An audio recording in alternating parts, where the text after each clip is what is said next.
চাওক কংগ্ৰেছ দল হাৰিব, ৰাইজৰ দল হাৰিব, এনেকুৱা কথা কোৱাটো উচিত নহয়। ক'ব লাগে যে বিজেপি দলে অসমত পুনৰ গণতন্ত্ৰ ধ্বংস আৰু সাধাৰণ নাগৰিকৰ ওপৰত অত্যাচাৰ চলাই যাব।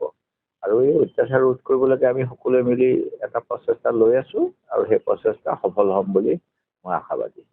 এতিয়া চিপিআই দলৰ মিত্ৰতাৰ অভাৱ নকৰাৰ কাৰণে চিপিআই দলে যে 10টা সমষ্টিত তেওঁলোকৰ মই দেখিছোঁ, মই এই বিষয়ত তেওঁলোকক মই আগতেও যেতিয়া এজন নেতা আমাৰ দলত আহি আকৌ গুচি গৈছিলোঁ, মই কৈছিলোঁ অলপ ধৈৰ্য ধৰিব লাগে, আলোচনা হৈ আছে। সেই গতিকে এতিয়া ধৈৰ্য নধৰি যদি কোনোবাই আৰু কিবা কিবি কৰিব বিচাৰে, মইতো ক'ব নোৱাৰোঁ। মই তেওঁলোকক পুনৰ আহ্বান জনাম, অলপ সময় লওক। তেওঁলোকৰ আমি উলিয়াই আছোঁ তেওঁলোকে ক'ত তেওঁলোকক এডজাষ্ট কৰিব পাৰি। তেওঁলোককতো যোৱাবাৰ চিটো দিয়া হৈছে, তেওঁলোকেতো সেই চিটততো শোচনীয় হৈছে। সেই গতিকে তেওঁলোকে নিজকে বহুত ডাঙৰ বুলি ভবাও ভুল।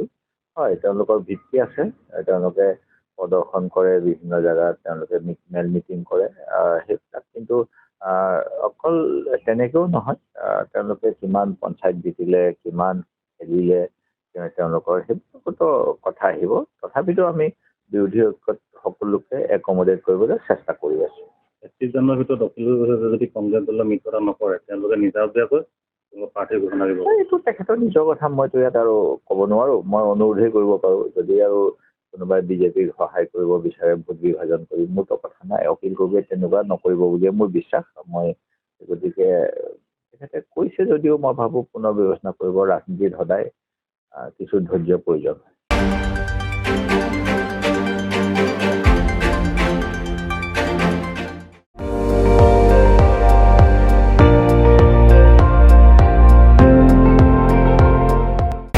আপুনি চাই আছে ND24, সৰ্বশ্ৰেষ্ঠ নহয় সৰ্বোত্তমৰ দৌৰত।